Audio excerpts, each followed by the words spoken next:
ফলে আমার বঙ্গভবনে যে মহামান্য রাষ্ট্রপতির কাছে আমার পদত্যাগপত্র জমা আমি দেইনি। জি আপা। কাজে আমার কিন্তু পদত্যাগ হয়নি। আমি কিন্তু এখনো বাংলাদেশের constitutional prime minister, elected prime minister. জি আপা। আপনার ভালো আছেন তো আপনি? হ্যাঁ, আমি ভালো আছি। আর আমি যখন পাওয়ার ছিলাম অনেক ডকুমেন্ট ওই যে মানুষকে মেরে ঝুলিয়ে রাখা এগুলি সমস্তই তো দিচ্ছি। আর সবচেয়ে বড় কথা আমরা হচ্ছে এগুলা আমি ডক্টর চাচ্ছি। ইউনূস ক্ষমতা দখল, সে তো জবরদখল করছে। সে তো জি মানে আপা, জি তার কোনো লিগালিটি নাই যে হচ্ছে উপদেষ্টা বলে আমাদের কোনো পদ নাই।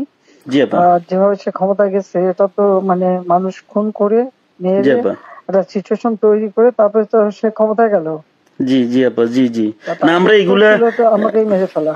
জি আপা, আমি আমরা জানি এগুলা না ঘটনা এগুলা ছিল আমরা কিন্তু ইউরোপিয়ান পার্লামেন্টকে জানাবো, জানাচ্ছিও। আর তাছাড়া আমি তো পদত্যাগ করি নাই।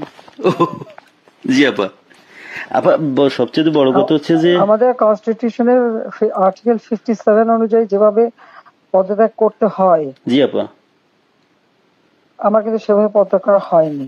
আচ্ছা আপা, কারণ এই হচ্ছে ইউনূস সাহেব আন্দোলনের পিছনে থাকার একটা বড় কারণ হচ্ছে যে তার যে দুর্নীতি, জি আপা, মানি লন্ডারিং, জি জি আপা, ট্যাক্স ফাঁকি দেওয়া, জি লেবারদের অর্থ আত্মসাৎ করা, জি, আবার লেবার লিডারদের ঘুষ দেওয়া, জি আপা, এই সবকিছু মিলেই কিন্তু সে একটা সিচুয়েশন তৈরি করতে যাচ্ছে। তার সাথে তারা কিন্তু কিছু দেশ সবসময় সাপোর্ট করে, ওইটা সে কাজে লাগাইছে।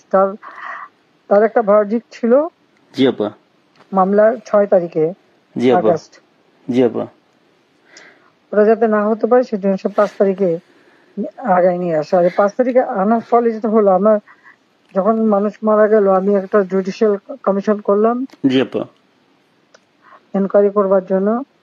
জি তারপর আমি সিদ্ধান্ত নিলাম যে আমি থাকবো না, আমি ছেড়ে দেবো। আপা। আপা আমি আপনি কি কোনো লাস্ট স্পিচ দিবেন নাকি? থাকতে চাই না। আমরা যদি কোনো প্রোগ্রাম করি পার্লামেন্টে? 5 তারিখে আমার একটা নেশনকে অ্যাড্রেস করে আমি যাব রাষ্ট্রপতির কাছে, আমি তার কাছে সাবমিশন করব। জি পার্লামেন্টারি সিস্টেমের নিয়ম হচ্ছে যে আমি যদি রেজিগনেশন সাবমিটও করি, যতক্ষণ পর্যন্ত মেম্বার্স অফ পার্লামেন্টের ভিতর থেকে মেজরিটি অন্য কেউ যদি মানে অনুমোদন পায় তাহলে সে হবে প্রাইম মিনিস্টার।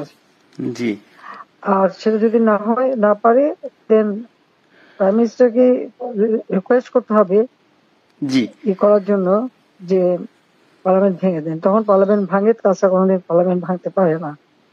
জি আপা, এটাও কনস্টিটিউশন অনুযায়ী। জি যাই হোক, এমন একটা সিচুয়েশন করা হলো, মানুষ মানে যে কটা মার্ডার হয়েছে পুলিশের গুলিতে কিন্তু হয়নি। জি আপা, কিলিং ওদের ওদের মুভমেন্টের ভিতরে কিলিং এজেন্ট ছিল। জি আপা, এবং ওরা যে বুলেটটা ব্যবহার করছে সেটা জি আপা, ওদের অ্যাডভাইজার শাফাত সাহেব আর্মির লোক, জি আপা, তিনি নিজেই বলছেন যে এই বুলেট তো পুলিশের কাছে থাকে না, জি আপা, তার মানে সাধারণ লোকের কাছে এই আর্ম ছিল। আর ওই বুলেট আমাদের ওটা কার কাছে আছে? কেউ। এবং আজ পর্যন্ত এই বুলেট সম্পর্কে কোনো তদন্ত নেই, বা এই রাইফেল কে ব্যবহার করছে কোনো তদন্ত নেই। এমনকি কিছু লোক পুরুষ মানুষ বোরখা পরা, জি পুরুষ মানুষ বোরখা পরে, জি আপা, যেমন ইন্ডাস্ট্রিতে আগুন দেওয়া থেকে শুরু করে এবং আমি যখন রুগীদের দেখতে গেলাম, আমি প্রত্যেকটা রুগীকে দেখতে গেছি, আমি প্রত্যেক খাবার দেওয়া তখন মারা গেছে সব ফ্যামিলিকে আমি 10 লাখ করে টাকা 50,000 টাকা করে দিয়ে তাদেরকে করছি। এবং এনকোয়ারি করার জন্য আমি আমার কমিশনকে আরো বড় করে দিলাম, 3 সদস্য বিশিষ্ট জুডিশিয়াল কমিশন করে দিলাম কমিটি।